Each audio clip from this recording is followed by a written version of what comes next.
see. What other questions do you guys have for me? Dr. Pros. Hey, what's up? Fire away. Yeah, so this is going to be kind of personal, Sure. but I wanted to ask. I'm currently studying for step two, as you know. I'm an IMG and I was working because here in Colombia you can work as a physician when you graduate. Yes. I was doing night shifts and that was consuming me. So I decided to quit. And because, I have like this big goal for step two, Hmm. more than 260. And I've been having trouble like self-compromising myself to, how do I say it, like to be done with my schedule of the day. And that's why I've been postponing like, the initial date of where when I want to do my step two. I wanted to ask like how how to set a goal of when to like I'm not even done with half of the first round of your world. Okay. And but I have an elected rotation for June in Chicago, and I would ideally want to do my step before the rotation. So since I'm having this time like 100% dedicated to studying, do you think it's doable? Do you think like how should I put a date on the test?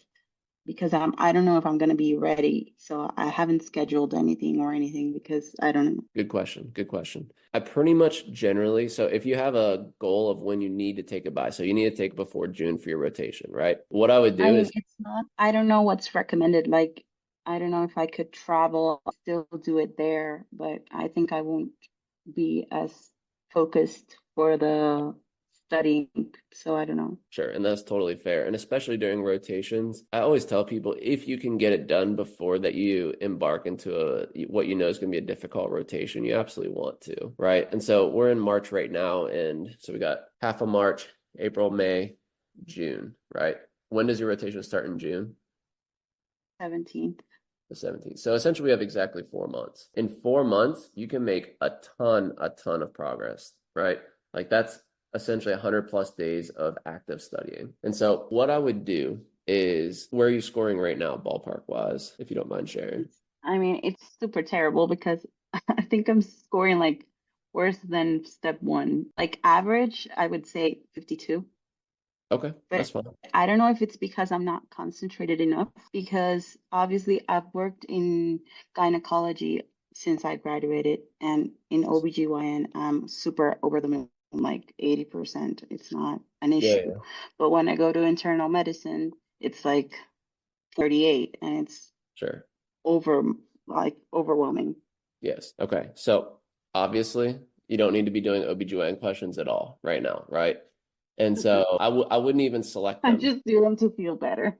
No, no, no. I seriously though, I wouldn't even select those questions because if you're scoring 80% in that section, that means you only have 20% room for improvement. And so I would much rather you go for a section that you have 50+% room of improvement because it's think about a fruit. Like you want to squeeze the juiciest fruit first because you're going to get the most juice out of it. So you can focus on OB when everything else is close to 80%, right? But right now, it is absolutely not a priority. You want to hit all the weaknesses first and get them done with. And I actually recommend to start with the sections that are going to get you the most points on exam day. And so this little chart here is going to be helpful for you. Let me find it. If you go to the classroom, the boards, let's go to step two, cumulative review order here. And so this is based upon the USMLE percentages. And so if you click this link here, it'll take a second to load up maybe. Maybe my internet's just too slow. But essentially, it will give you these percentages in this breakdown here. So medicine is going to be half your exam, right? Surgery is a quarter to a third of your exam. Pediatrics is a fifth of your exam. OBGYN is about a fifth to a sixth of your exam. Psych, seventh of your exam, whatever the math is. But this is the most up-to-date step two guidelines on what percentage they're allocating to questions. So I recommend doing IM and then surgery EM, then family medicine, then peds, then OBGYN, which for you, I'd move that to the very end, and then six neuropsych. So for you, let's copy this into here. I'd do this order. Okay. Does that make sense? I think my computer froze. Can you hear me? Yeah, I couldn't listen. Oh, I heard until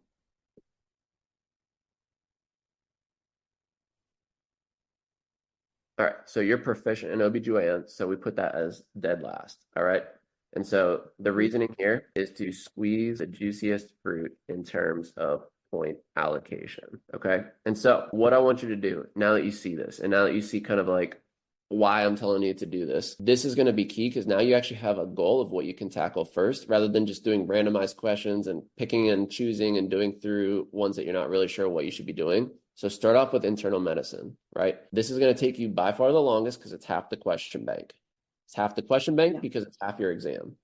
And so just imagine if you can learn these questions really well, plus with your knowledge you already have of OBGYN, that's huge. I mean, that right there is enough to get you a semi-decent score. It's not going to get you to your goal, but those are two tough sections, internal medicine. And for a lot of students, OBGYN is actually the toughest section. I'll be honest with you. It is literally the toughest section for me. And my girlfriend and I always joke about this because she's an OBGYN, obviously. And she's like, oh, it's easy. It's just repetition. You see it every day. I'm like, yeah, maybe for you. I haven't seen any of these topics in 5 years, you know? Yeah, totally. And so you're going to love what I'm working on right now. Let me share my screen. If you go to Classroom, you guys can't see this section yet, but you can see on my screen I have something called Dr. Price's Secret Archives. This is some of the things that I'm working on, and it's going to basically be the highest yield stuff that you don't see elsewhere for all of these topics. And this is going to be the stuff that can really, really, really ramp up your progress super quickly. And you see all these tabs at the top of my screen. I don't know if you can see them or not. All these tabs are... Could you share the internal medicine one, even if it's not ready? Yeah. Shoot me a message reminder after this, and I'll send it to you. Just for example, like if you just look at like, I don't know, like let's say the family medicine one here. Like right now, this family medicine review, I'm up to like 88 dang pages, and it covers like literally all the stuff that you need that's high yield here. And so you can basically go through it by section. Like, okay, like cardiology, I want to look at that first. That's the highest yield because it's the most points. All right, let's start with cardiology. Then, okay, renal, it's one of the most tricky ones. So we cover that next. You know what I mean? So it'll be really, really useful for you. But just shoot me a message after this and I can send it to you.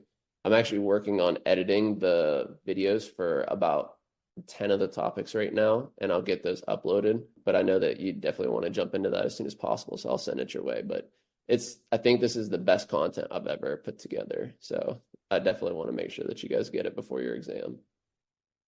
So do you think that now that I'm just gonna focus on studying, and obviously we'll have more time to do the algorithms that you send us to start studying for step 2, do you think that I should still consider doing it in the same order? Obviously, I would be able to see more than one video a day, but I don't know if that's recommended either. Like if it's gonna work in terms of, well, I know you say we don't want retention, but I don't know if it's Are you talking gonna about for get the me like, ramp up, like for the ramp up period? because you sent me the algorithm for internal medicine, which I haven't touched because I Yes. hate internal, but obviously that's my main like weakness and I have to seriously get into it. So I So was since you're, wondering if it's okay. yes. Yeah, sorry. Yes, the answer is yes. So since you're in a dedicated period right now where you don't have other obligations, you don't have to go to the hospital and stuff, right now you can really, really dedicate to just getting through it quickly. Like I have some time recommendations on there. You don't have to follow those right now. That's for if you're basically trying to study concomitantly, your IM rotation simultaneously as you go. And so you do not need to follow those day-to-day recommendations. Your goal is to just get through it as quick as possible.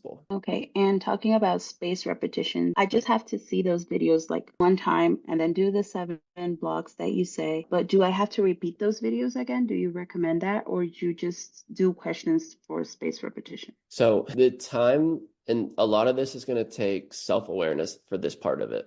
And so to know whether or not you need to see the video again is if you lack the understanding. And the keyword here is understanding, not the retention. Because retention, like I said, is going to come with the repetition. The understanding, though, if you genuinely don't understand it and you're like, shoot, I missed this question and I would have never got this right because I just don't understand this topic.